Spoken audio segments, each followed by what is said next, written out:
Assalamu alaikum. Maaleykum salam. Bonjour, bonsoir tout le monde. Je suis très heureuse, ravie de me trouver ici parce que je suis jamais venue dans cet auditorium. Je crois que c'est la première fois. Donc de me trouver ici devant vous avec ces jeunes dames et mon ancienne patronne. Oui, moi je ne suis pas. Ah, je salue ma copine, Mamouri. J'ai beaucoup d'admiration pour elle. Je ne sais pas, moi peut-être que je tombe toujours dans les choses comme cheveux dans la soupe. Je ne suis jamais au courant de ce qui se passe. Parce que je n'ai pas une vie très passionnante. Je passe 50% de mon temps, je suis chez moi. J'aime vivre chez moi, faire la vaisselle, faire à manger, nettoyer, plier, paresser, regarder la télé, regarder Hercule Poirot, vraiment des trucs comme ça. Je suis une grosse paresseuse, très très maison, 50%. Peut-être 20%, 30% de mon temps, je bouge. Et les autres 20%, 10% c'est pour mon électorat, c'est-à-dire mon quartier, le rond-point du virage, les mécaniciens, les vendeurs de cacahuètes, les gardiens, etc. Ça c'est mon électorat.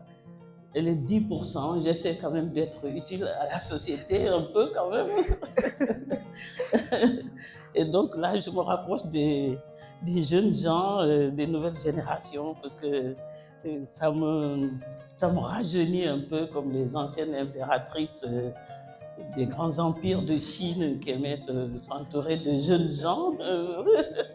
Et là, la compagnie de ces jeunes femmes a été vraiment quelque chose d'absolument revigorante. En même temps, j'étais pas dans une question d'échelle, d'âge, de grand-mère, etc. C'était vraiment de me trouver en face de copines. Et puis en plus, des copines absolument talentueuses. Je suis toujours agréablement surprise que on ne se rend pas compte. On dit toujours les jeunes au Sénégal, les jeunes sont comme ça. Mais je trouve que les jeunes sont vraiment l'avenir de ce pays. Ils ont énormément de talent, aussi bien les jeunes hommes que les jeunes femmes. C'est une jeunesse qui a besoin juste d'être soutenue, d'être encouragée, d'être admirée, mais pas d'être critiquée, d'être vilipendée comme des bons rien, etc., mal éduquée, etc. Qu'est-ce qu'on n'entend pas? Et c'est vraiment une jeunesse qui a du talent et en même temps qui est inspirée, qui a beaucoup de choses à dire, à faire, etc. Donc il suffit juste qu'on les pousse un peu en leur faisant confiance et en leur témoignant notre soutien, etc. Donc c'est parce que c'était des jeunes gens que je me suis dit, ah, je vais y aller. Si c'était les gens de ma génération, c'est sûr que je ne vais pas aller parce que toutes mes copines là, oh là là, on parle que de notre prochain Umrah. Je parlais de ça, d'ailleurs, je vais aller faire la Umrah. On parle vraiment de notre prochaine mort, des trucs comme ça. Et je n'ai pas envie d'être avec mes copines, je vais être avec mes enfants et mes petits-enfants. Donc quand le docteur Rama Saladin m'a parlé de ce festival, c'est la première fois que j'y assiste. Et puis avec mes copines Fatou Sow et Kodoubok et ma copine Mamouri, on a été des égéries, on a été décorés, etc. Pour moi, c'était vraiment extraordinaire. Et donc le projet d'écrire des textes, j'écris des livres, hein, mais je suis très très paresseuse, comme je vous ai dit. Hein. De moi-même, écrire, avoir un projet, ça peut traîner des années. Mais il suffit qu'on me demande d'écrire quelque chose et surtout de me bousculer un peu, parce qu'il faut me bousculer. Hein. Et là, tout de suite, je suis inspirée, je suis excitée, je suis dans une excitation, etc. Il ne faut pas aussi en profiter pour me commander des textes. Mais en tout cas, je sais que je suis beaucoup plus créative quand on me demande d'écrire un texte et puis de le faire très vite, etc. Ça m'inspire énormément. Mais mes propres écrits à moi, c'est vraiment, je traîne la patte, quoi. Je suis pas obligée. J'aime être obligée, voilà, j'aime ça. Je suis un peu un peu maso, un peu. J'aime bien comme, j'aime bien comme contrôle, comme... Oui, il y a des gens comme ça, il n'y a pas de mal, il y a du tout pour faire un monde. Et donc, j'avais écrit un texte comme ça, parce que je ne réfléchis pas quand j'écris. Il suffit simplement qu'on me demande d'écrire quelque chose, et puis si on me donne 2-3 indications, aussitôt, ça se déclenche. Donc, je voulais écrire un texte sur le genre, parce qu'on parle beaucoup de genre, le genre, etc. Je voulais moi-même, un peu trop tard, à mon âge, me positionner par rapport au genre. Et quand j'ai réfléchi, j'ai trouvé que je ne voyais pas que j'étais ni dans un genre, ni dans l'autre. Je me suis dit, mais il faut quand même que tu sois quelque part dans ce monde, il faut qu'on te... J'aime pas qu'on m'identifie, mais qu'on puisse me désigner par quelque chose. Donc le texte s'appelle Fabrique d'un genre. La fabrique d'un genre à travers mon écriture, mon travail. J'aime pas trop mon œuvre parce que ça fait un peu... C'est un peu trop... Ça, c'est pour les professeurs. En fait, ce n'est pas mon œuvre qui a créé un genre comme je peux appeler nouveau. C'est plutôt mon parcours qui a créé un genre nouveau et c'est l'écriture qui l'a révélé. Je n'avais pas conscience de la notion de genre jusqu'à l'adolescence, n'ayant pas souvenir d'une enfance dans un lieu ou un espace précis, d'une famille composée d'une mère, d'un père, de frères, de sœurs, même pas en image, n'ayant pas conscience de l'être que j'étais qu'au départ de la source qui a occasionné une souffrance indicible et à travers laquelle j'ai réalisé que j'étais si fusionnée avec la source qu'il me semblait que j'étais fondue, noyée en elle. C'est ce qui fait que je n'ai pas de souvenir de mon existence avant la première rupture. Je faisais une avec la source et c'était comme si je n'existais pas en tant qu'individu. J'étais comme un membre de la source. Et à son départ, ce membre a été abandonné et est devenu inutile, sans fonction, sans sens, sans raison d'exister, sans identification, sans matérialité. Je n'étais pas détaché de la source par le sevrage, par une autre forme de séparation ou de dissociation à travers un rituel qui aurait pu annihiler la douleur et conserver l'origine. Cette rupture violente, cet abandon brutal, détermineront plus tard ce que ce personnage, ce membre démembré est devenu, comment il a évolué vers la génération d'une nouvelle entité. Avant la rupture, je n'existais pas et au départ de la source, j'ai improvisé un état d'être pour ne pas sombrer dans le néant. J'étais dans un tel désarroi d'être séparé et d'être coupé de la source, de me sentir comme démembré d'un corps, de me retrouver comme un électron libre qui tournait dans tous les sens à la recherche d'une attache, d'un point d'ancrage. J'avais des émotions, mais je n'avais pas de sentiments. Je ne sentais pas les choses, je les ressentais, sans pouvoir les situer dans une ambiance, une atmosphère, un contexte. Je n'étais même pas dans un flou dans lequel j'aurais pu distinguer des bribes de vie avec des sentiments. Je n'avais pas de souvenirs, je n'avais pas d'attache, je n'étais pas conditionnée, prise en charge, je n'avais pas de guide, je ne disposais pas de boussole, je n'étais pas orientée, je n'éprouvais pas de sentiments, ni de filiation ou d'affiliation, ni de rattachement, ni d'appartenance. Je ne me sentais pas être une réalité et cela était insupportable, angoissant. Tous ces manquements m'ont obligé, plutôt m'ont conduit pour la survie, à me fabriquer un personnage au quotidien ou selon les situations. Je ne me sentais pas isolée car je n'étais pas associée à un groupe. Je me croyais unique, sans identification, sans localisation existentielle. J'avais la possibilité de me greffer et à m'adapter à n'importe quel milieu, à n'importe quel groupe, mais le contraire n'était pas évident. Il n'y avait pas de réceptivité. Il y avait comme une espèce de dédain, de mépris, de rejet. Je finis par me replier sur moi-même. Au fur et à mesure du processus de marginalisation, de rupture, Il n'y avait pas de construction, de fabrication, de manipulation, des facteurs qui pourraient ou qui auraient pu engendrer un individu à intégrer dans une catégorisation. C'est ce qui, dans la démarche de survie collective, nécessite la définition d'un genre. Dans mon cas, bien qu'ayant physiquement des attributs associés à un genre, je n'en avais pas conscience. Ce n'était pas pour moi une réalité ni une identité. Dans ma construction identitaire, le genre n'était pas une préoccupation. Je ne réalisais pas le genre dans une réalité sociale, ni dans une identification sociale, ni dans une construction identitaire existentielle. Je ne me sentais pas genrée, mais j'avais la possibilité de me genrer selon les situations. Je pouvais être tous les genres. J'ai essayé des années après le départ de la source de me confiner dans un genre pour récolter les morceaux, les débris épars du démembrement causé par le choc brutal de la rupture. Je voulais être une petite jeune fille modèle pour être réappropriée par la source dont j'étais détachée. Et à cette époque, j'aurais pu l'être. Hélas, je n'avais pas de répondant à mon désir. La source pouvait se passer de moi et cela m'a ramené à l'émotion première.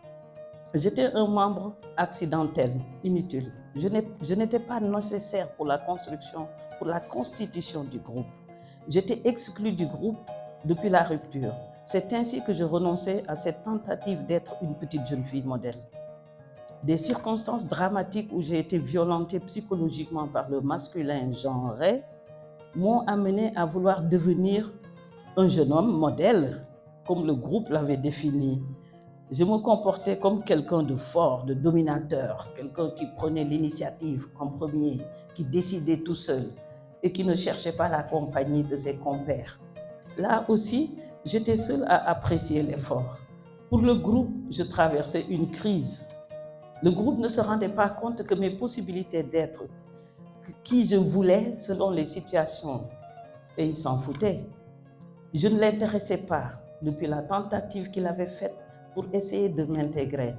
Il s'agissait de m'identifier en tant que genre féminin qui devait, à l'âge que j'avais et conformément à leur organisation sociale, se marier avec quelqu'un qui était identifié comme un genre masculin et ainsi perpétuer et pérenniser le groupe tel quel.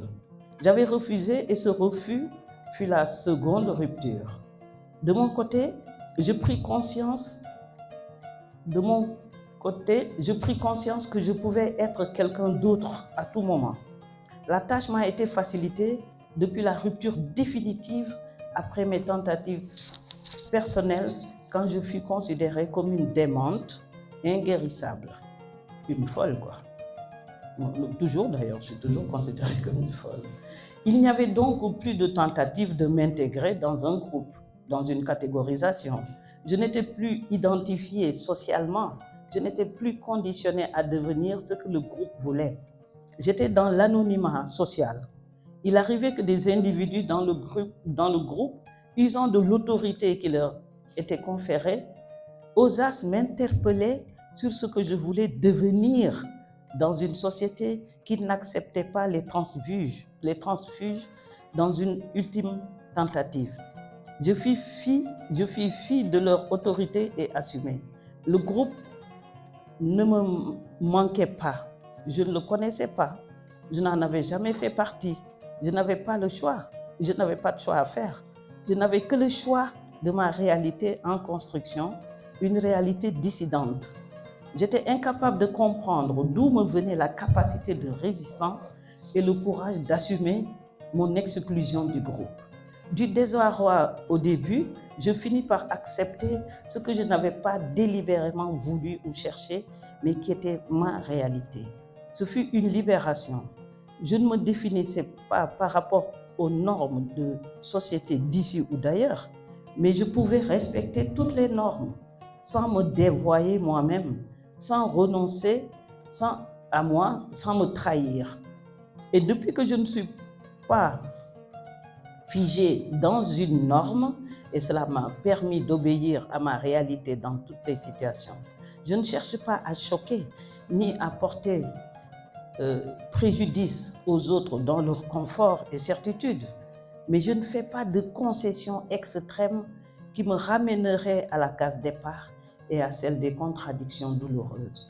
Je ne pouvais pas me dénaturer. C'était indépendant de ma volonté. Je continuais à me construire au fur et à mesure. Je ne suis pas actuellement achevée dans la démarche, heureusement, parce que sinon je n'aurais plus rien à faire. Chaque jour, je suis un individu neuf. Je suis amnésique de ce que j'étais la veille. Ça, c'est vrai, je ne me rappelle pas de ce que j'ai fait hier. Je ne sais même pas où j'étais. Complètement oublié là. Moi, je suis là, maintenant, c'est tout. J'évite ainsi de ne pas me laisser stagner dans des acquis, ce qui serait une forme d'aliénation qui m'aurait catégorisé, défini ou identifié. Je ne réagis pas aux questionnements, aux affrontements et aux confrontations quant au genre auquel j'appartiens. Je ne veux pas avoir à me justifier. Pour la plupart, je suis catégorisée comme genre féminin. Cela ne se pose pas de questions quant à cette réalité, car elle est apparente. Enfin, je crois, hein. Oui, le genre, oui, car elle est apparente. Ils sont préoccupés par le seul fait que je ne remplis pas le côté dévolu à cette réalité. Le genre conditionne des comportements, des attitudes, des actes, des faits, des gestes, tout ce qui fait la société et son organisation. Dans la résistance face aux injonctions, j'avais choisi de m'isoler moi-même du groupe pour ne pas leur imposer une gêne. Je ne pouvais plus supporter directement ou indirectement ces injonctions. Pour cela, il fallait en avoir les moyens psychologiques, moraux, etc. Pour moi, c'était facile, car la rupture avait été la cause du dérèglement du genre, mais en avait été le moyen de l'assumer aussi. Sans conditionnement de quelque ordre que ce soit, de l'affectif à l'enfermement social, c'était facile pour moi. Refuser d'être genré est aussi un genre, qui peut être un genre nouveau. Dans mon œuvre essentiellement autobiographique, jusque dans mes œuvres fictionnelles ou de fiction, c'est un individu détaché et ou arraché à la source qui, dans la douleur de la rupture, a cherché à exister par tous les moyens. L'écriture, en explorant sa conscience, son subconscient, son inconscient, en contournant les interdits occultés, m'a dévoilé un genre différent, non catégorisé, et qui m'a permis d'accepter cette réalité et de m'accepter dans un genre qui était mien et que je peux définir comme neutre. Ce n'est pas le genre neutre qui concerne un être déjà socialisé, mais un individu construit dans l'asocial. C'est ce genre neutre que j'avais connu, mais que j'avais mis dans l'expérimental que l'écriture m'a révélé. C'est l'écriture qui m'a permis de sortir de mes troubles et de mon errance physique et métaphysique quand je voulais me définir. N'ayant pas été forgé par une éducation, une transmission, n'ayant pas été assigné à une mission, à un rôle dès le départ par un groupe déterminant, mon individualité est sans ancrage. La prise de conscience d'une neutralité a forgé mon personnage qui n'a plus de couleur, de sexe, d'appartenance et qui peut ainsi avoir la possibilité d'explorer toutes les opportunités sans s'en approprier, et elles sont infinies. C'est cette neutralité qui est la base de ma réputation d'être un être paradoxal, contradictoire, tout ce qu'on attribue à un être différent, un être inacceptable dans le groupe mis en place. Mais pour moi, c'est le sens que mon individualité donne à la liberté, qui n'est rien d'autre qu'un genre neutre, genre difficile à faire admettre, mais qui est à la base de ma vie et de mon œuvre. Je compris avec la manière dont j'étais à présent toléré en tant que personnage marginal, après avoir été enfermé dans la démence et ou la folie, que les sociétés, malgré tout, cherchaient par tous les moyens à récupérer leurs récalcitrants, espérant les remettre dans le groupe comme ultime recours. Je suis persuadée que certains lisent mes ouvrages ou écoutent mes déclarations à la diagonale. Ils ne veulent pas s'y reconnaître. Ils ne veulent pas s'associer à ce que je réclame comme droit et comme fondement de ma quête éperdue de liberté. Le groupe veut me normaliser, me sortir de la folie et une connaissance de longue date m'a un jour dit: tu as assez fait la folle, rentre à présent dans les rangs. Pour vivre dans le groupe, il faut se ranger, renoncer à soi, à ce qu'on sent, à ce qu'on ressent, à ce qu'on veut être, à ce à quoi on aspire. Il faut sauvegarder l'homogénéité du groupe, l'honneur du groupe en se pliant au conditionnement, à la construction sociale, à un destin et à une vocation taillée sur mesure. Je ne cherche pas à vivre dans le groupe, mais à y survivre dans le respect mutuel. Avec le temps, j'ai résisté à toute forme de déstabilisation et de dislocation. Et je poursuis la construction de mon identité et de mon identification en obéissant à des pulsions, des émotions, et je m'en sors malgré tout, sans heurter mon conscient ainsi que le conscient collectif. Le personnage Ken, la personne, l'individu Bougoul que le groupe ne veut pas, que je suis, est de plus en plus persuadé que la vie n'est pas une question d'honneur, mais une question de courage. Cela pourrait faire éviter à l'humanité toutes ces souffrances inutiles. En tout cas, je le dois à l'écriture qui m'a révélé à moi-même. Ken Bougoul.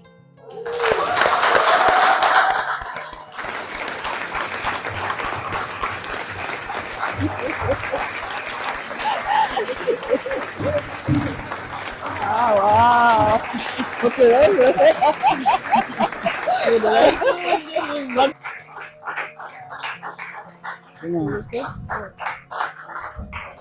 Merci infiniment, camarades. On va encore faire un autre round of applause. Merci beaucoup.